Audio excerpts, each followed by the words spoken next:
Hey guys, it's Tim, and this is Pro Wrestling Unlimited, as we are here on the 27th of November, I don't know why I almost said October, 2019, to talk about everything that went down tonight on AEW Dynamite. AEW Dynamite came to us from Chicago, Illinois, and so when you watched the show tonight, and the camera's looking at the ring, and at all the fans behind them, say the opening segment. You got Jericho in the inner circle looking at the hard camera. And all these fans behind them making this building look packed as all packed can be. It really wasn't. Give me 1 second, guys, and I'll show you what I mean. If you didn't see the picture we tweeted out. So let me pull up this photo here really fast, because this place was only half full, it looked like.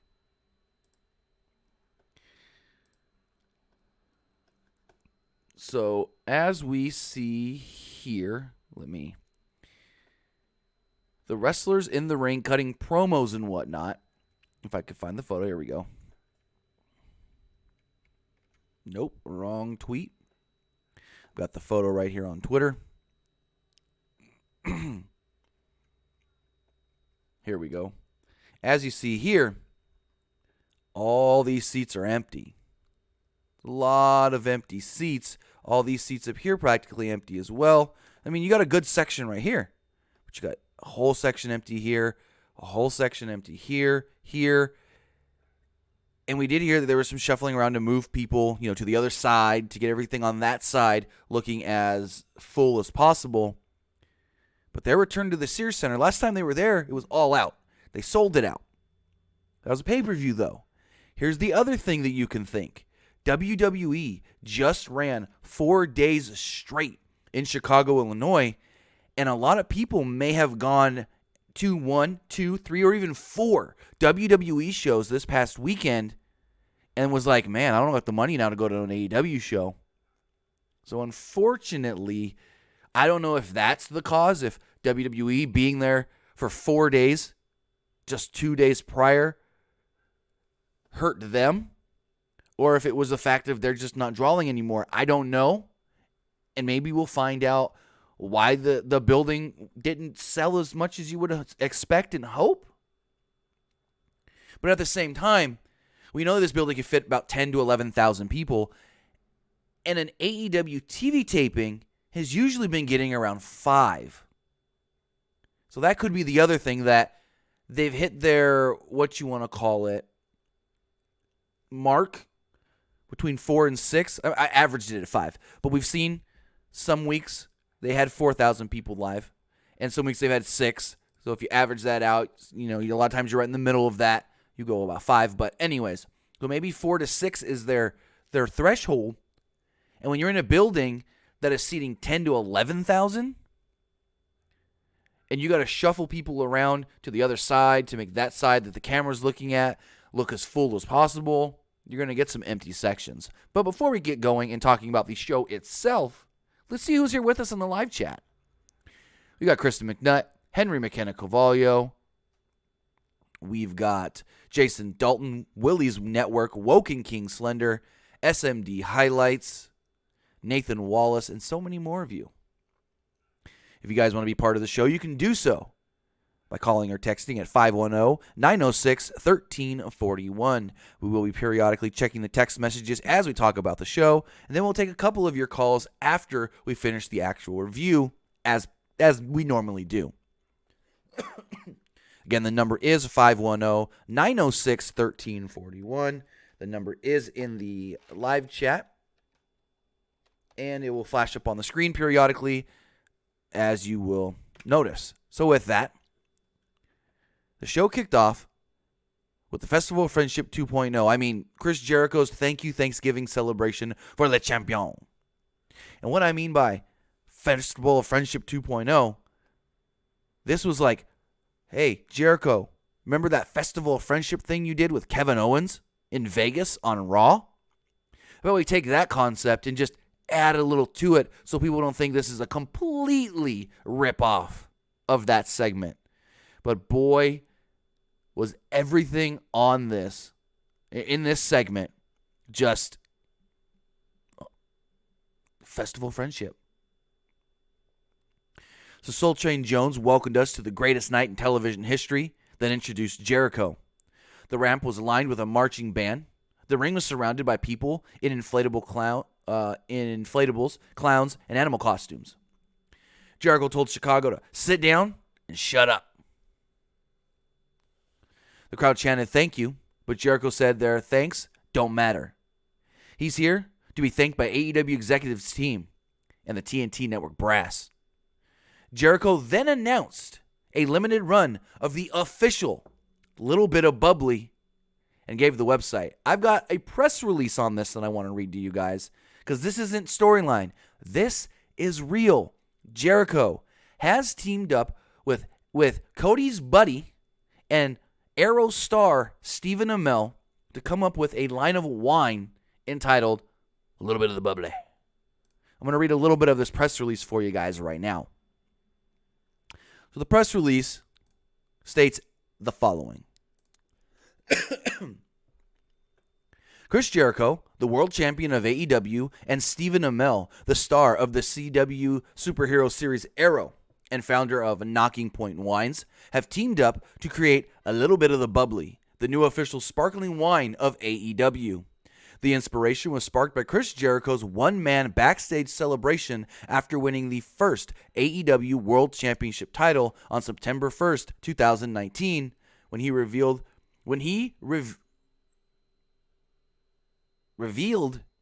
I think that's what it is, I don't know what this word actually is, with a bottle of sparkling wine. Subsequently, his A Little Bit of the Bubbly catchphrase became an instant viral sensation, resulting in countless memes and millions of views worldwide. Flanked by his notorious inner circle, Jericho has been wreaking havoc throughout AEW, both in the ring and at the post-show after parties. Now, you can join in on the celebration with a little liberation suitable for the champion. You can then go to littlebitofthebubbly.com. It says fans can order packs of 2 for $46, packs of 3 for $69, packs of 6 for $138, and 12 bottles, a dozen, for $276. So yeah, this wasn't just a storyline thing where Jericho said, I've got my own wine. No, he really has his own wine, or AEW has their own wine. And here's the other thing. On the 21st of November, AEW had just filed a trademark on the name Little Bit of the Bubbly and the logo that you see on the Little Bit of the Bubbly t-shirts. So I don't know if that same logo is going to be the logo on the bottle. But, hey, we'll see what happens. So Jericho then toasted Soul Train Jones, then called out the Inner Circle. Sammy Guevara gave Jericho a cardboard standee of the two of them hugging. Santana and Ortiz gave Jericho a Puerto Rico flag headband, a little bit of the 40, flip-flops, then named him an honorary Boricua. Jake Hager gifted him a goat named Chris Jericho. Gotta be a little more creative there. So, Proud and Powerful then opened a giant box in the middle of the ring, and out came Jericho's father, Ted Irvine, former New York Rangers hockey star. They then insulted the Chicago hockey team, the Blackhawks. Crowd was just so loud here. You would have thought that place was full, the way this crowd was chanting for the Blackhawks. Jericho and his dad then put over New York, saying that the Rangers are the greatest team ever. Then, his father gave all members of the Inner Circle custom Rangers-inspired jerseys. Jericho then called Justin Roberts into the ring to read a proclamation from TNT, putting Jericho over. They established that Roberts was from Chicago. Then they beat him up. The announcers called attention to the fact that he was getting beat up in his hometown, which is unheard of in wrestling. So many shots taken at WWE. SCU would then hit the ring dressed as marching band members to save Justin Roberts. Daniels put Jones in the $1 million dream. I thought it was okay. I thought, for what it was supposed to be, it got over with the live crowd. I don't know how it's going to be, how it got over with the people watching on TV. I really didn't check, the Twitter interactions for this segment to say, hey, what are people thinking? What are people liking about it? What they didn't like? I can tell you, I thought it was just okay. Again, too much similarities to the Festival of Friendship. The only thing that was different was no one got beat up afterwards. Other than as far as like no one turned on the other, as we saw then with Owens and Jericho ended up feuding from it. So then we got the Best Friends. Well, actually, randomly, Tony Schiavone not on commentary. So then they tell us this guy named Mark Solis Martinez is going to fill in for one match. He's part of the All Elite Fleet, courtesy of State Farm. What the fuck's All Elite Fleet? I know they have the name trademarked, but they didn't explain what All Elite Fleet is. They didn't tell us anything about who this guy actually is. They just go, this is Mark Solis Martinez, courtesy of the All Elite Fleet, or he's a member of the All Elite Fleet, courtesy of State Farm. We're just supposed to know what All Elite Fleet is? We're just supposed to know who this guy is? For all we know, this is a random fan that they took out of the crowd earlier and said, hey, bud, wanna be on commentary tonight? That is the one thing that just irks me about AEW. A lot of times, they don't explain things. They make you think that you're just supposed to know things. Like, we're just supposed to know who everybody is and what all these things are. Can somebody in the chat or the comments below tell me what All Elite Fleet is? Because I have no goddamn clue. Who this Mark Solis Martinez guy is? Cool. They got a sponsor from State Farm. But it's like, you could have took an extra minute to say, this is Mark Solis Martinez. He is from our All Elite Fleet, courtesy of State Farm, and All Elite Fleet is ... Because I have no clue what it is. I've heard of it once at StarCast during All Out Weekend. There was a huge, I don't even know how big this was, big old wall with a picture of the roster, and it said All Elite Fleet. So I was always under the impression that All Elite Fleet was a nickname they gave their roster. Like, this thing was 10 feet wide, if not longer. And it just had the roster on it, and it looked like the AEW logo above it, above the wrestlers, and said All Elite Fleet. I assumed that maybe was a name for a show that was coming, or some sort of a merchandise line, or a fancy, this is a cool name for our roster. They're our fleet, because, they want to be different. But now, All Elite Fleet's just random guys. Well, what is it? I have no clue what it is. I'm reading you guys in the live chat. None of you know what All Elite Fleet is. They could have took 2 minutes just to tell us what All Elite Fleet is. So this Mark Solis Martinez, he was on commentary only for one match tonight. It was the Best Friends against the Lucha Bros. Best Friends came down with Orange Cassidy, who was dressed up as a turkey. What is this? TNA? You lose the tournament and you're a turkey? I don't know. Lucha Bros jumped the Best Friends before the match even started. Best Friends fought them off, and then Orange Cassidy jumped off the top, and the turkey went flying. JR made a WKRP reference to flying turkeys. Excalibur made a joke about going after the over 50 demo. Like, what? Lots of inside baseball jokes here. Cracks at WWE, that over 50 demo. Because WWE, they always win in the over 50. Yeah, AEW may win in all of the other demographics, 18 to 35 and whatnot. But WWE always wins in the over 50 demo. So why'd you have to reference it, Excalibur? Oh, going after that over 50 demo. Again, another inside reference that most are not going to understand. AEW needs to quit with so much inside stuff. So, Jassia, I hope I said that right, in the chat says, I believe the All Elite Fleet is everyone in total on the roster, including announcers, referees, roster, everybody. Okay, cool. But who's this guy? And they could have told us that. Does he do commentary for a different language for the company? Is he the Spanish announcer? I don't think he is. I know Dasha and someone else does the Spanish commentary. As I forgot to mention, Dasha filled in on this show for the quote-unquote injured Justin Roberts. But anyways, like they could have took 2 seconds to tell us, 2 minutes to tell us who this guy was and what All Elite Fleet is. All it was is Tony Schiavone is not able to be here tonight, but we are joined by Mark Solis Martinez, part of the All Elite Fleet, courtesy of State Farm. Like what?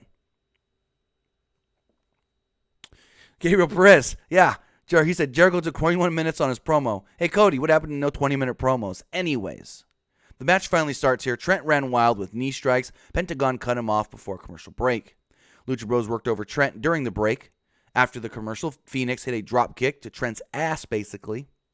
Trent made a hot tag to Chuck. Chuck Taylor hit a standing sliced bread and a tope con grillo. And I hate the way freaking Excalibur says it. Tope con hero. Like, no, it's tope con hio. More and more each week. I know last night I said I think Excalibur's one of the best announcers. But I'm getting the whole, more I hear him, the more annoyed I am by him. And it feels like he's just trying to be the next Moro. Because he's now starting to throw out references that people aren't going to understand because they're pop culture references. And he does his whole voice gets loud at spots when he gets excited, just like Moro.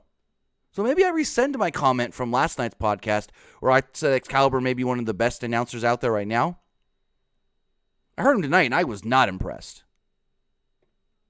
Trent got a tag and cut off the others again. But then he was finally cut off and got hit with a destroyer from Pentagon. Chuck Taylor then took out Pentagon with a dive on the floor. Trent then hit Phoenix with a crunchy out of nowhere for an upset victory. And I liked, the one thing I did like tonight is that rankings mattered. They showed us the rankings on screen, and they were telling us, hey, this is the number one ranked tag team, the Lucha Bros. Last week, the Best Friends fell out of the rankings, so maybe with this victory over the Lucha Bros, they can jump back into the top 5. I like that was made a big-time deal tonight, because in the match with Pac and Omega, they were like, Pac is the number one ranked wrestler in all elite wrestling. Omega got back on the rankings last week, but he's only 5th.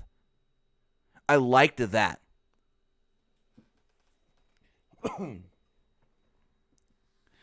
Busta Persum. I'm not saying that it's quote unquote trademarked. It's Moro's thing. And when I hear Excalibur do it, all I think of is, oh, you're copying Moro. Kristen, I will check that right now. Kristen McNutt says she has sent me something on Twitter. So the next match we did have here, it was a tag team match.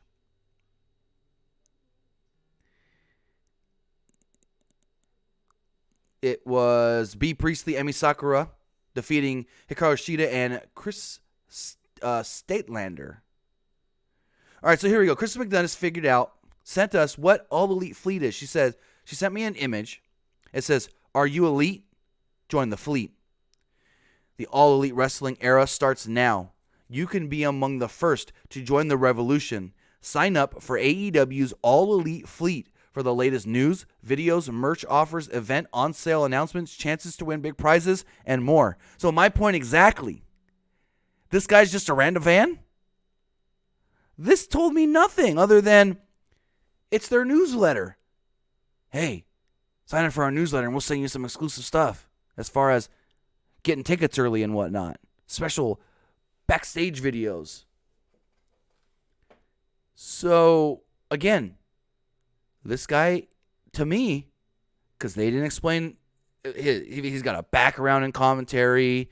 if he works for the company, why he was chosen. To me, it's just a random fan that was plucked from the crowd, and they said, hey, bud, you want to do something cool tonight? You want to throw a fan on commentary?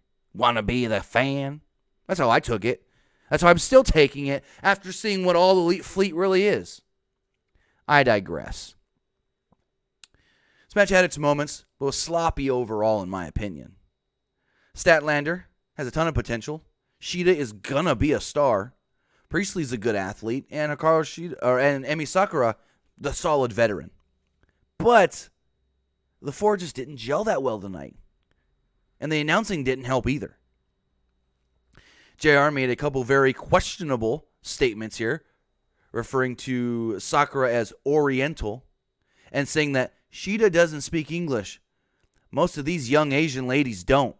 Yeah, fucking Jim. So Statlander hit a shooting star off the apron to Priestley. Then she did an Okada-like shotgun dropkick. Shida got a tag and cut off the opposition. The second straight match with a lengthy commercial break. Sakura used her mic stand while applying an abdominal stretch to Shida, doing her a Freddie Mercury shtick. They then beat on Shida for a while, actually. Statlander got the hot tag and used an Oklahoma roll for a near fall on Sakura. Priestley hit a double stomp to Statlander. Sakura hit a backbreaker for a 2. Shida hit Priestley with a Falcon Arrow. Statlander hit a scissors kick and a Michinoku driver on Sakura for a near fall. Priestley then took the ref. Sakura used the mic stand on Statlander. She then used a crucifix and pinned Statlander, picking up the victory. Brie Priestley and Emi Sakura. Cool. They then showed a pre-tape promo backstage where they tried to make us think it was live, where JR goes, we're going to send it to Jon Moxley in the back. He said he's Napalm's death and wonders if anyone else has the balls to step up to him. And as we saw at the end of the show, he stepped up to somebody else. But we'll get to that. So Cody comes out. Cody hasn't worked since he was injured at Full Gear. Basic squash match. Took out a guy named Matt Nix. Spelled K-N-I-C-K-S.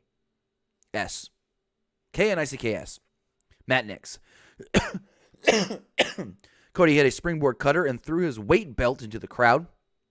Cody used a figure 4 and picked up the victory. Cody then got on the mic and he called out MJF. Then, two guys that we don't know who they really are. I mean, we do, but don't. Came out from under the ring, like through the ring. First, this guy comes up named Butcher. And my first thought was, bro looks like Silas Young, but I know it ain't. And then the other guy comes up and he's Blade. We only know this because Excalibur knows who they are. JR was so confused. And I looked at Blade and I go, wait, Blade is Braxton Sutter, formerly of TNA, Impact Wrestling. He left the company back in April. He left Impact, that is. And then, coming up through the hole was Allie. We learned that she has brought Butcher and Blade, or my bad, Excalibur called them the Blade, to AEW. Allie was being called the Bunny. She was wearing all black and a bunny mask. And I know she's got her thing with Rosemary, Demon Bunny, or Demon X Bunny, however you want to reference it. It's their merch and whatnot. But why did Allie need to turn heel? Why did we need another heel in AEW? And no explanation for why she turned heel. Here's the thing. For people that were there live, they may not have even known that was Allie because she had the mask on. The last we saw of Allie, the sweet, pretty, cute, bubbly, nice Allie, she was doing an interview with Tony Schiavone a couple weeks ago, got attacked by Awesome Kong and Brandy, and they chopped her hair. So what are we supposed to believe? That Brandy took the hair and is now possessed Allie and turned her into the bunny? Like, Jason Dalton, you're 100% correct. He said, Allie looks like Tokyo Pimps from the Bullet Club. Yeah. Looks like, what is his name? It's slipping my mind all of a sudden. What is her name? Oh my God, now this is going to bug the crap out of me. Hold on. What do they call her? Oh man, this is going to bug me. Give me 1 second, guys. They call her... I know exactly who you're talking about, Jason. She comes out with Yujiro, but I can't remember her name. Anyways, same mask. Same mask. And same similar gear other than the girl that comes out with Yujiro wears a thong right up her ass. Anyways, the finisher, I tried to Google it, but couldn't find it fast enough to have too much dead air. Anyways, it's going to bug me. I'll try and find it by the end of here. Anyways. So, they're in the middle of the ring. And Excalibur tells us that's Butcher and the Blade with Allie the Bunny. But why? No, Ruby, it's not Tokyo Latina. She's got a name. She's got a name, and I can't remember what it is. But there was no explanation to why she has turned heel, why she now wears a bunny mask, why she has brought in her husband, former Braxton Sutter, now the Blade. And it's just like, it's weird. You need to give more explanation, and hopefully next week they can either cut a promo or have a video package that explains to us who this fucking is. Why? Peter. Kristen McKnight, I think you're right. Peter is her name. Thank you, Kristen. But it's like, why did Allie turn heel?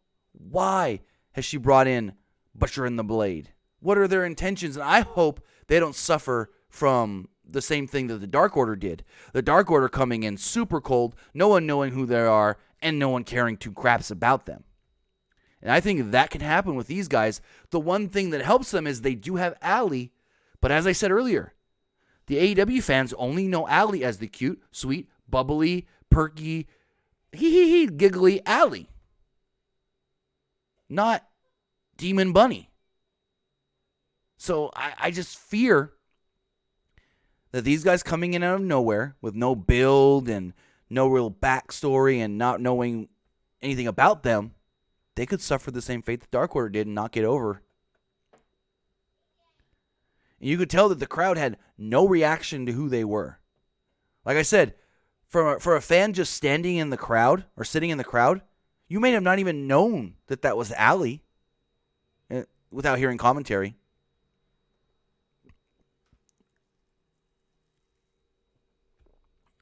So then we got Kenny Omega versus Pac. Great match. Pac avoided a Katara Crusher early, but Omega hit an immediate Snapdragon suplex. I think Excalibur on commentary said something along the lines of, no one does a Snapdragon better than Omega. Omega hit a buckle bomb for a 2 count. Pac rolled outside, and Omega hit his Terminator dive. Omega landed flat on his ass on the floor, which looked like it had to suck. Back in the ring, Omega hit another Snapdragon suplex. Omega teased the dragon off the apron, but Pac blocked. Pac then hit a moonsault off the top to the floor. Excuse me. Pac then worked over Omega's abs and used a chinlock during the commercial. Back from the break, Omega fired up. He connected with a series of double sledge shots, then hit a Fisherman Buster. Omega teased "You Can't Escape," but Pac blocked it. They traded kicks. Pac blocked a V-trigger and then hit a lariat into a double down. Pac then hit a top rope Falcon Arrow, which looked phenomenal. Only got a 2 off of it, though. Pac then missed a Black Arrow attempt. Omega hit a V-trigger, teased a One-Winged Angel, and Pac blocked it. Omega then used a rolling crucifix for the victory. I thought this was a perfect television match. Omega picks up the victory, goes 50-50 against Pac from his match at All Out. So hopefully, because they've already set the precedent here, we don't have to go to the quote-unquote rubber match. We saw him do it with Pac and Hangman. So now that Kenny Omega and Pac are 1-1, are we going to get a rubber match now? Kristen, I have seen the Alley's World, but my whole thing was the normal fan, just the normal casual fan. How many have rarely seen that? Probably not many. So then next week it was announced that Trent Beretta will be taking on Rey Fenix. We then got a highlight package from the Dynamite Dozen Battle Royal. And then MJF took on Hangman Page, where the winner would win the Dynamite Diamond Ring. I still don't know what they're fighting for. What does the ring give you? What does having this ring really prove? Or it's like, okay, like I said before, if the winner of this ring is guaranteed like some sort of a title shot down the line, that's awesome. You cash in your ring, kind of like the Gift of the Gods title back in Lucha Underground. But if it's just, hey, look at this ring I've got on, it's flashy and expensive, and they made a fucking point to tell us this is a $42,000 ring. That's some old WCW bullshit. WCW always wanted you to know when stuff was over the top. And they're doing that here. They had to let us know that these two men are fighting for a diamond ring, and that diamond ring is worth over $42,000. Who cares? I didn't care. The two had a good match. But what are they really fighting for? The right man went over because MJF won. And now you've got the smarmy heel that can walk around, look at my ring. Oh, yeah, look what I got. Big old diamond ring. You're not going to have Hangman walking around flaunting no big old diamond ring, trying to put it over. No. So Page ignored a handshake offering at the opening of the bell. He got some brief shine. Wardlow tripped Page from the floor. This allowed MJF to take over. MJF worked on Page's leg. Or left arm, I read that wrong. My bad. Left arm before a break. After the commercial, Page hit a tope suicida and a moonsault off the post. Back inside, Page hit a discus lariat for a near fall. Page hit a buckshot lariat. They were a little out of position, and MJF just rolled to the ropes for the next shot. Page went, Page went for the pin, and Wardlow put MJF's foot on the bottom rope. MJF then took the ref. Wardlow hit a right hand to Page. MJF then hit Page with a crossroads and picked up the victory. It's a little weird that MJF's using the crossroads as the finish. I kind of get it, but it's like, meh. Busta in the chat says, pride? The ring means you've got pride? I don't want pride. I want a fucking opportunity. I want this ring to be like, hey, I can cash this in for a title shot against any champion I want. Tag titles or main title. I don't need pride. Why does a heel want pride? A heel wants something. A heel wants to prove themselves that they're the best, but do it in smarmy ways, as we saw here with MJF getting help from Wardlow. Yeah, Melvin Benton. I think it's fucking ridiculous too. So DDP would come out to present the ring to MJF. He said MJF's actions have disappointed him, but since he's the bigger man, because he's taller, he'll shake MJF's hand. MJF took the ring and put it on his pinky. Instead of accepting the handshake, MJF took the chewing gum from his mouth, put it in the hand of Diamond Dallas Page, and smushed it in the hand of Diamond Dallas Page, actually. Page and MJF had a stare down. Wardlow then got between them. MJF told him to step off. DDP told him to step off. He said, you're going to look real stupid having a 63-year-old man kick your ass all around the streets of Chicago. And they started brawling. Security and referees all ran down and pulled them apart. MJF and Wardlow slid out of the ring. DDP was still in the ring, and we went to commercial. DDP got a great reaction here from the crowd. I think this segment after the match Pretty effective. So we saw during the commercial, Dustin Rhodes came down to the ring. As we come back, he's being interviewed by Jen Decker. Dustin said that Jake Hager broke his arm, so he's out for Hager's blood. Sammy Guevara will then run down to try and attack Dustin Rhodes. Dustin still has his cast on. Remember that. Proud and Powerful will then run down as well. The Young Bucks would then run down to make the save. Proud and Powerful got a little advantage. Then they all took super kicks. Then they all took shattered dreams in the corner. And the Rhodes and the Bucks cleared the ring. We then got another Dark Order hype video similar to the one last week. I think the videos may actually help the Dark Order finally get over, because we're going to finally know what they're all about. Good question here in the chat. Jassia says, what's MJF's finisher? And I mean, we've seen him use the Crossroads recently, but I'm trying to think what I've seen him use in the past, and I'm really not 100% sure.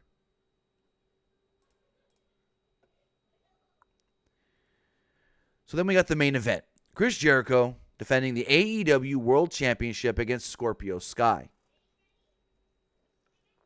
Jericho did some stalling early. Sky hit a drop kick, then clotheslined Jericho to the floor. Sky hit a one-legged drop kick on the floor, then used a sunset flip on the outside for a 2, or on the inside, for a 2. Jericho came back with his second rope springboard drop kick, sending Sky to the floor right before a commercial break. After the break, Jericho hit a suplex, and Sky countered it with then Sky countered another attempt with a neck breaker. Sky hit a drop kick, then a slingshot cutter for a 2. And I think at this point, Excalibur made some reference. He's like, the sky is falling on Scorpio or something like that. Scorpio Sky then tried a missile drop kick, but Jericho caught him and slapped the Lion Tamer on him. Sky reached the bottom ropes for the break, while Jericho jawed with Aubrey Edwards, because that's what he does.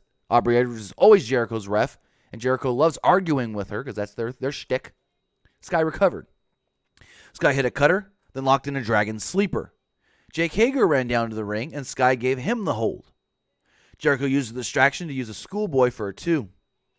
Daniels and Kazarian then ran down to take out Hager.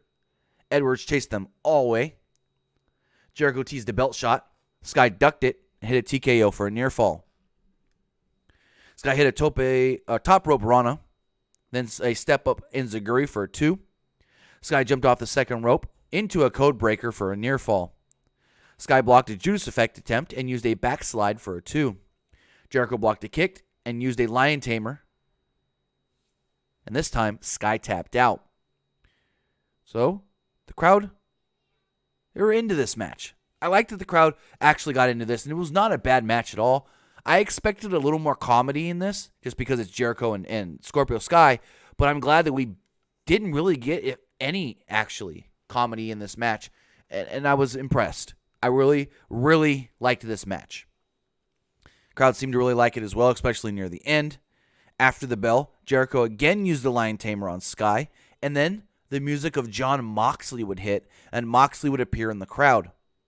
Jericho grabbed his belt, and the two had a long-distance stare-down as the show went off the air. So it looks like Jon Moxley is going to be the next challenger to Chris Jericho and the AEW Championship, and the only thing I can say about that is, we know they can have great matches. As long as they don't copy their WWE stuff, do something new. I don't want to see another Mitch. No more potted plants. But overall, I thought the show was okay. They hyped it up as it was going to be a bigger show than it actually was, and it really was just a show. Better than a normal show. I haven't seen, outside of hearing what happened and seeing a couple clips, I haven't seen NXT tonight, so I don't know what really happened on that show, other than, if you haven't seen it, spoiler alert for the next 30 seconds or less, Bobby Fish was injured tonight in the opening contest. It was the NXT Tag Team Championship match. At one point, Keith Lee threw Bobby Fish from the ring to the outside. He was not caught properly by Kyle O'Reilly and went down with an injury. The show went to commercial break, and then a unprepared Roderick Strong came out to actually fill in for the rest of this match.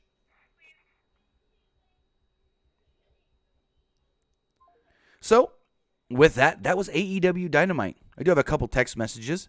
If you guys want to call in, you can do so at 510-906-1341. You can either call or text in your thoughts on tonight's show. This person here says, never mind. That text message was from not even related to anything here. Other says Pac or MJF should get a shot at the title next after Moxley, but have him win the title and face one of them after his feud with Jericho if he becomes the champion. So I can see, that would actually work because those are two heels, and Moxley is the babyface. But I just think it's almost too soon to take the title off Jericho. I don't think you should take the title off Jericho till at least that next pay-per-view in late February. I don't think you should take the title off Jericho till then. So, we'll see. It's can they wait 3 months till the next pay-per-view to do this match? I think this is going to end up being a TV match.